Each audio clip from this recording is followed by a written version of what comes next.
Bien, a la hora de controlar un brazo robótico nos interesa saber en qué valores debemos girar cada servomotor para llevar la punta de la herramienta a una ubicación objetivo. Esto se conoce como cinemática inversa y es justamente lo que permite controlar el movimiento del brazo para seguir una trayectoria de desplazamiento determinada.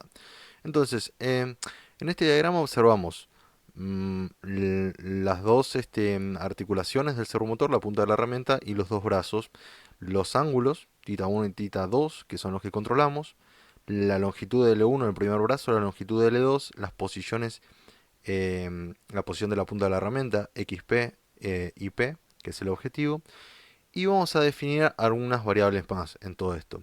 Por ejemplo, este ángulo psi, que va a ser el ángulo interno de, entre los brazos del brazo robótico. Esta distancia d entre el primer servomotor y la punta de la herramienta. Entonces tenemos que este valor de psi va a ser igual a 180, un ángulo llano, menos el valor de tita 2, de esto viendo el diagrama. Y por el teorema del coseno, tenemos que el valor de esta distancia d al cuadrado va a ser igual a este lado L1 al cuadrado más este otro lado L2 al cuadrado menos 2 por el lado L1 por el lado L2 por el coseno de este ángulo psi. Bien, entonces, considerando los valores de la punta de la herramienta que está en xp y sub p, y usando el teorema de Pitágoras, tenemos que este valor de al cuadrado va a ser igual a x sub p al cuadrado más y sub p al cuadrado. Si reemplazamos la ecuación 2 en la ecuación 3 y despejamos la expresión de coseno de psi, tenemos esta expresión que vemos acá. Y para simplificarlo un poco, lo que vamos a hacer es considerar que todo esto lo vamos a llamar c, por lo cual tenemos que el coseno de psi es igual a c. Y usando esta relación trigonométrica podemos despejar y tener la expresión de el seno de psi como más menos la raíz cuadrada de 1 menos el coseno cuadrado de psi. Si reemplazamos en la expresión 5 la podemos simplificar un poco más todavía y nos queda eh, más menos raíz cuadrada de 1 menos c cuadrado. Recordemos que c era toda esta expresión que tenemos acá arriba.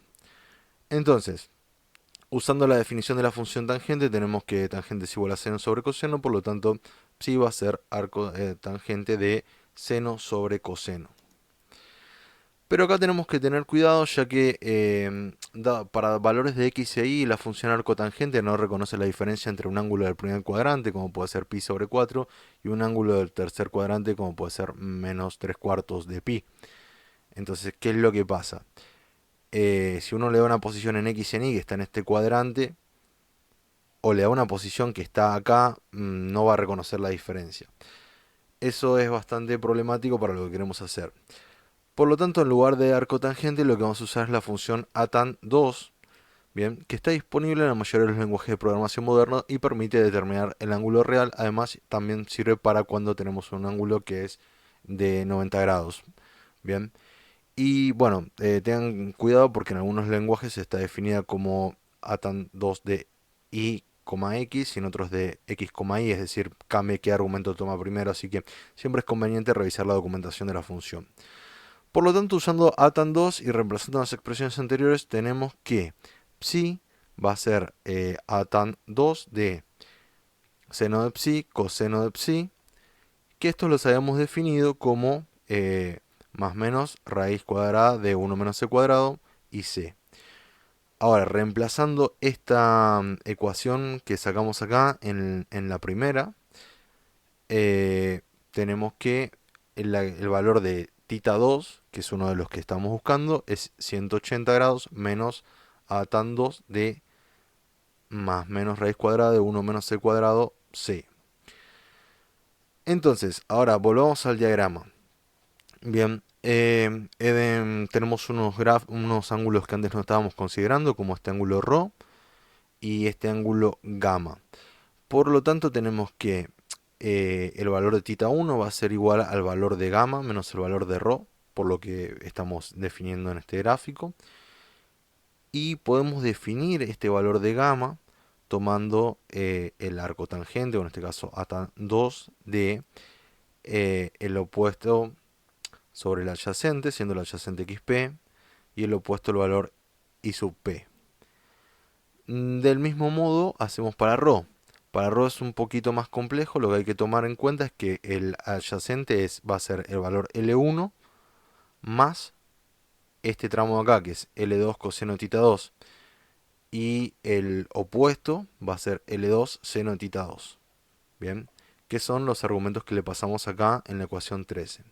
Entonces, reemplazando la 12 y 13 en la ecuación 11, en esta acá, finalmente tenemos la expresión de tita 1, como se ve en la ecuación esta 14 final. A tan 2 de I sub p x sub p y menos a tan 2 de L2 seno de tita 2 y L1 más L2 coseno de tita 2. Entonces, haciendo un resumen de las ecuaciones de cinemática inversa en 2D, para este caso más simple, tenemos la expresión de C, el valor de tita 2 en función de este parámetro C que calculamos al principio, y después de eso podemos calcular el valor de tita 1. Entonces, algo que hay que notar es que se puede llegar al punto con dos configuraciones posibles. Bien, podemos también poner esta otra configuración que estoy mostrando y también vamos a llegar al punto, y de ahí viene el signo más menos en la ecuación 10.